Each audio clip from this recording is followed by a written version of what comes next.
اخي تفوز تفوز والله خوش رقصه حلو حلو زين مكانه حلو ষাট পেরোলেও চিরতরুণ আমির খান আবারও তাক লাগিয়ে দিলেন সবাইকে। স্রেফ জীবনযাপনের ধরনে সূক্ষ্ম পরিবর্তন এনে শরীর থেকে ঝরিয়ে ফেলেছেন 18 কেজি মেদ। নিজের চেয়ে 14 বছরের ছোট প্রেমিকার সঙ্গে তার সাম্প্রতিক উপস্থিতি আর এই ফিটনেস রহস্যই এখন বলিপাড়ার সবচেয়ে বড় চর্চিত বিষয়। সম্প্রতি এক সাক্ষাৎকারে মিস্টার পারফেকশনিস্ট জানান, বিস্ময়কর হলেও সত্য, এই ওজন কমানোর নেপথ্যে জিমের কোনো ভূমিকা নেই। মূলত দীর্ঘদিনের যন্ত্রণাদায়ক মাইগ্রেন থেকে নিষ্কৃতি পেতেই তিনি বেছে নিয়েছিলেন বিশেষ এক অ্যান্টি ইনফ্ল্যামেটরি খাদ্যাভ্যাস। শরীরের অভ্যন্তরীণ প্রদাহ কমাতে গিয়ে তিনি দেখলেন রোগমুক্তির পাশাপাশি মেদও কমছে ম্যাজিকের মতো।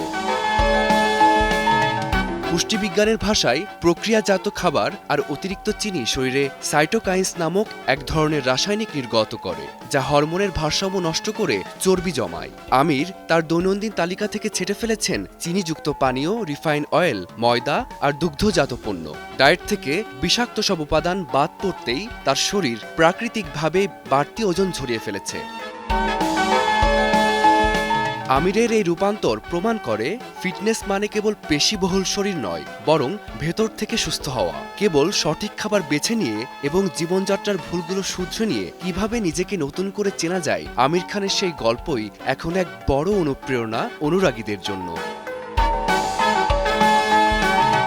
ফারদিন মাজহার, সময় সংবাদ।